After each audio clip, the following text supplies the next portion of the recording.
ଲୁକ ଲିଖିତ ସୁସମାଚାରରୁ ପାଠ 18 ଅଧ୍ୟାୟ 9ରୁ 14 ପଦ ପର୍ଯ୍ୟନ୍ତ। ନିଜକୁ ଧାର୍ମିକ ମନେକରି ଅନ୍ୟମାନଙ୍କୁ ତୁଚ୍ଛ ଜ୍ଞାନ କରୁଥିବା କେତେକ ଲୋକଙ୍କୁ ଯୀଶୁ ଏହି ଦୃଷ୍ଟାନ୍ତ ଦେଇ କହିଲେ, 2 ଜଣ ଲୋକ ପ୍ରାର୍ଥନା କରିବା ଉଦ୍ଦେଶ୍ୟରେ ମନ୍ଦିରକୁ ଗଲେ। ସେମାନଙ୍କ ମଧ୍ୟରୁ ଜଣେ ଫାରିସୀ ଓ ଅନ୍ୟ ଜଣକ କରଗ୍ରାହୀ ଥିଲେ। ଫାରିସୀ ଜଣକ ଠିଆ ହୋଇ କହିଲା, ହେ ପରମେଶ୍ୱର, ମୁଁ ତୁମକୁ ଧନ୍ୟବାଦ ଦେଉଛି, କାରଣ ମୁଁ ଅନ୍ୟ ଲୋକମାନଙ୍କ ପରି ଦସ୍ୟୁ, ଅଧର୍ମୀ, ବ୍ୟଭିଚାରୀ କିମ୍ବା ଏହି କରଗ୍ରାହୀ ପରି ନୁହେଁ। ମୁଁ ସପ୍ତାହରେ 2 ଥର ଉପବାସ କରେ ଓ ମୋର ସମସ୍ତ ଆୟର ଦଶମାଂଶ ଦାନ କରେ। କିନ୍ତୁ କରଗ୍ରାହୀ ଜଣକ ଦୂରରେ ଠିଆ ହୋଇ ସ୍ୱର୍ଗ ଆଡ଼କୁ ଦୃଷ୍ଟିପାତ କରିବାକୁ ସୁଦ୍ଧା ସାହସ ନ କରି ଛାତିରେ ହାତ ମାରି କହିଲା, ହେ ପରମେଶ୍ୱର, ମୁଁ ପାପୀ, ମୋତେ ଦୟା କର। ମୁଁ ତୁମମାନଙ୍କୁ କହୁଛି, ସେହି ଫାରିସୀ ନୁହେଁ, କିନ୍ତୁ ଏହି କରଗ୍ରାହୀ ଲୋକଟି ପରମେଶ୍ୱରଙ୍କ ବିଚାରରେ ଧାର୍ମିକ ଗଣ୍ୟ ହୋଇ ଘରକୁ ଫେରିଲା। କାରଣ ଯେ ନିଜକୁ ଉନ୍ନତ କରେ ତାହାକୁ ନତ କରାଯିବ, ଏବଂ ଯେ ନିଜକୁ ନତ କରେ ତାହାକୁ ଉନ୍ନୀତ କରାଯିବ। ପ୍ରଭୁଙ୍କର ସୁସମାଚାର। ପ୍ରିୟ ବନ୍ଧୁଗଣ, ଆମମାନେ ଅନେକ ସମୟରେ ନିଜକୁ ଧାର୍ମିକ, ନିଜକୁ ପଣ୍ଡିତ, ନିଜକୁ ଜ୍ଞାନୀ, ନିଜକୁ ବଡ଼ ମନେ କରିଥାଉ। ତେଣୁ ସେହିପରି ଦୃଷ୍ଟାନ୍ତକୁ ନେଇ, ସେହିପରି ଲୋକଙ୍କ ଦୃଷ୍ଟାନ୍ତ ନେଇ ଯୀଶୁଖ୍ରୀଷ୍ଟ ଆଜି କହୁଛନ୍ତି, ଯିଏ ନିଜକୁ ଉନ୍ନତ କରିବ ତାକୁ ନତ କରାଯିବ, କିନ୍ତୁ ଯିଏ ପ୍ରକୃତରେ ନିଜକୁ ନତ କରିବ ତାହାକୁ ପ୍ରଭୁ ଉନ୍ନୀତ କରିବେ। ତେଣୁ ଆମେ ଦେଖୁଛୁ ଯିହୁଦୀ ଧର୍ମରେ ଏ ଫାରିସୀ ଲୋକମାନେ ଥିଲେ, ବିଶେଷ କରି ଯେଉଁମାନେ କି ନିଜକୁ ପବିତ୍ର ବୋଲି ଭାବୁଥିଲେ, ସାଧାରଣ ବିଶ୍ୱାସୀମାନେ। ଏମାନେ ଯାଜକ ଗୋଷ୍ଠୀ ନୁହନ୍ତି କି ପ୍ରବକ୍ତା ଗୋଷ୍ଠୀ ନୁହନ୍ତି କି ରାଜା ଗୋଷ୍ଠୀ ନୁହନ୍ତି, କିନ୍ତୁ ଏମାନେ ସାଧାରଣ ଯିହୁଦୀ ଲୋକ, ସାଧାରଣ ଧାର୍ମିକ ଲୋକ। ସେମାନେ ନିଜକୁ ଅନ୍ୟମାନଙ୍କ ଠାରୁ ଭିନ୍ନ କରି ନିଜକୁ ପବିତ୍ର ବୋଲି ମନେ କରନ୍ତି। ଆଉ ସେହିପରି ଭାବରେ ସେମାନେ ବିଚାର କରନ୍ତି, ନିଜକୁ ବଡ଼ ମନେ କରନ୍ତି ଆଉ ଅନ୍ୟମାନଙ୍କୁ ତୁଚ୍ଛ ମନେ କରନ୍ତି।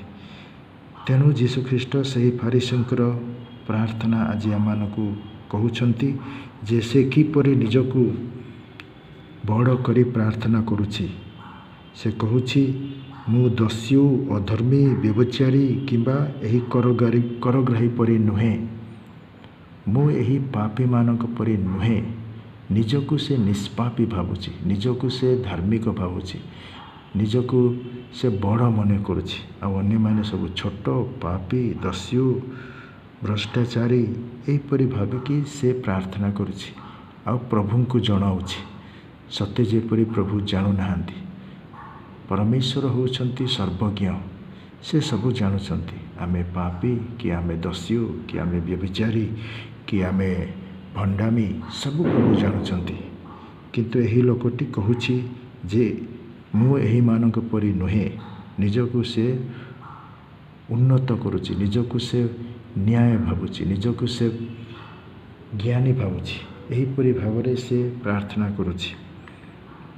ତେଣୁ ପ୍ରଭୁ କହିଲେ ଯେ ଏହି ଲୋକର ପ୍ରଭୁ ପ୍ରାର୍ଥନା ଶୁଣିଲେ ନାହିଁ। କିନ୍ତୁ ଯେଉଁ କରଗ୍ରାହୀ, ଯେଉଁମାନେ କି କର ଆଦାୟ କରୁଥିଲେ, ରୋମୀୟ ଲୋକମାନେ ଇସ୍ରାଏଲ ଦେଶକୁ ଶାସନ କରୁଥିଲେ, ସେଥିପାଇଁ ରୋମୀୟ ଲୋକମାନେ କର ଆଦାୟ କରୁଥିଲେ। ଏହି କର ଆଦାୟକାରୀମାନଙ୍କୁ ଯିହୁଦୀମାନେ ପାପୀ, ଚୋରୀ, ବ୍ୟଭିଚାରୀ ବୋଲି ସେମାନଙ୍କୁ ବିଚାର କରୁଥିଲେ। ସେଥିପାଇଁ ଏହି କରଗ୍ରାହୀ ଲୋକଟି ସେ ନିଜର ଦୋଷ ସ୍ୱୀକାର କରି କହୁଛି, ହେ ପରମେଶ୍ୱର, ମୁଁ ପାପୀ, ମୋତେ ଦୟା କର ବୋଲି ସେ କହୁଛି। କାରଣ ସେ ସ୍ୱୀକାର କରୁଛି ନିଜର ଦୁର୍ବଳତା, ନିଜର ଦୋଷ, ନିଜର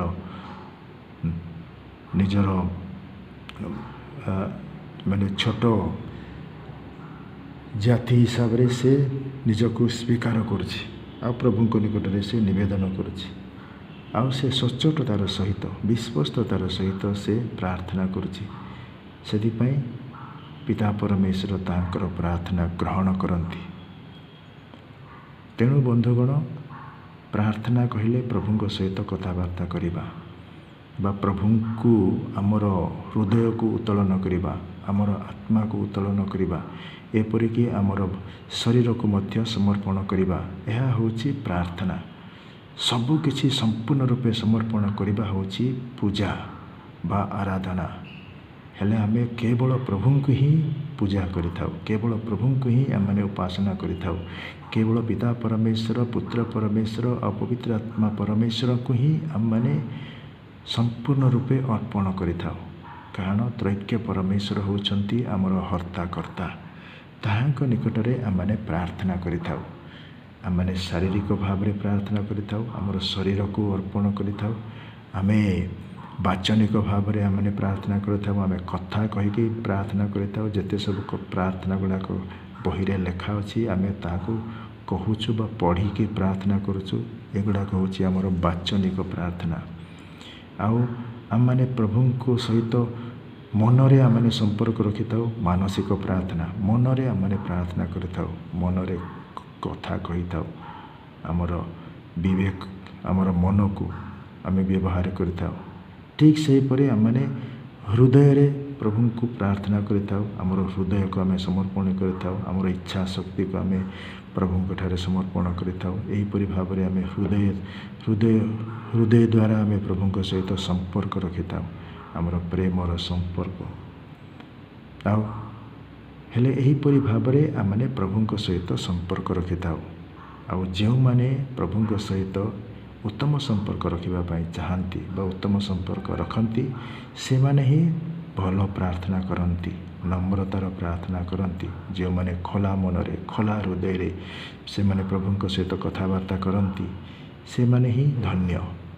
କାରଣ ଏମାନେ ଖୋଲା ଭାବରେ, ଖୋଲା ହୃଦୟରେ, ଖୋଲା ମନରେ ପ୍ରଭୁଙ୍କ ସାମନାରେ ନିଜକୁ ସ୍ୱୀକାର କରୁଛନ୍ତି। ପ୍ରଭୁ ଜାଣୁଛନ୍ତି ଆମର ଦୋଷ ଦୁର୍ବଳତା, ତଥାପି ଯେତେବେଳେ ଆମେ ସ୍ୱୀକାର କରୁଛୁ, ତାହା ଆମର ସାକ୍ଷ୍ୟ ଦେଉଛି ଯେ ଆମେ ପ୍ରଭୁଙ୍କୁ ପ୍ରେମ କରୁଛୁ, ପ୍ରଭୁଙ୍କର ଆଜ୍ଞାକୁ ଆମେ ପାଳନ କରୁଛୁ। ତେଣୁ ଏହିପରି ଲୋକମାନଙ୍କୁ ପ୍ରଭୁ ଉନ୍ନତ କରିବେ, ଏହିପରି ଲୋକମାନଙ୍କୁ ପ୍ରଭୁ ଆଶୀର୍ବାଦ କରିବେ। ତେଣୁ ଆସନ୍ତୁ ଆମମାନେ ସଦାବେଳେ ନମ୍ର ଭାବରେ ପ୍ରାର୍ଥନା କରିବା ପାଇଁ ଶିଖିବା। ପ୍ରଭୁଙ୍କୁ ଆମମାନେ ପ୍ରଶଂସା କରିଥାଉ, ପ୍ରଭୁଙ୍କୁ ଆମମାନେ ଧନ୍ୟବାଦ ଦେଇଥାଉ, ଆଉ ପ୍ରଭୁଙ୍କ ଠାରୁ ଆମମାନେ କ୍ଷମା ଭିକ୍ଷା କରିଥାଉ। ଆଉ ପ୍ରଭୁଙ୍କ ଠାରୁ ମଧ୍ୟ ଆମମାନେ ପ୍ରଲୋଭନରୁ ରକ୍ଷା ପାଇବା ପାଇଁ ଆମମାନେ ନିବେଦନ କରିଥାଉ। ମନ୍ଦରୁ ମଧ୍ୟ ଆମମାନେ ରକ୍ଷା ପାଇବା ପାଇଁ ପ୍ରଭୁଙ୍କ ଠାରୁ ନିବେଦନ କରିଥାଉ। କାରଣ ପ୍ରଭୁ ହିଁ ଆମମାନଙ୍କୁ ରକ୍ଷା କରିପାରିବେ, ପରମେଶ୍ୱର ହିଁ ଆମମାନଙ୍କୁ ଉଦ୍ଧାର କରିପାରିବେ। କାରଣ ସେ ହିଁ ଆମର ଜୀବନଦାତା, ସେ ହିଁ ଆମର ହର୍ତ୍ତାକର୍ତ୍ତା। ତେଣୁ ଆସନ୍ତୁ ପ୍ରତ୍ୟେକ ପ୍ରାର୍ଥନାରେ ଆମମାନେ ପ୍ରଭୁଙ୍କୁ ଧନ୍ୟବାଦ ଦେଇ, ପ୍ରଶଂସା କରି, ଜୟଗାନ କରି, ତାହାଙ୍କର ଗୁଣଗାନ କରି, ସ୍ତୁତି ବନ୍ଦନା କରି ତାହାଙ୍କଠାରେ ନିବେଦନ କରିବା। ସେ ଆମକୁ ସଦାବେଳେ ସାହାଯ୍ୟ କରିବେ ଆଉ ପାପ ଆଉ ମୃତ୍ୟୁରୁ ଉଦ୍ଧାର କରିବେ।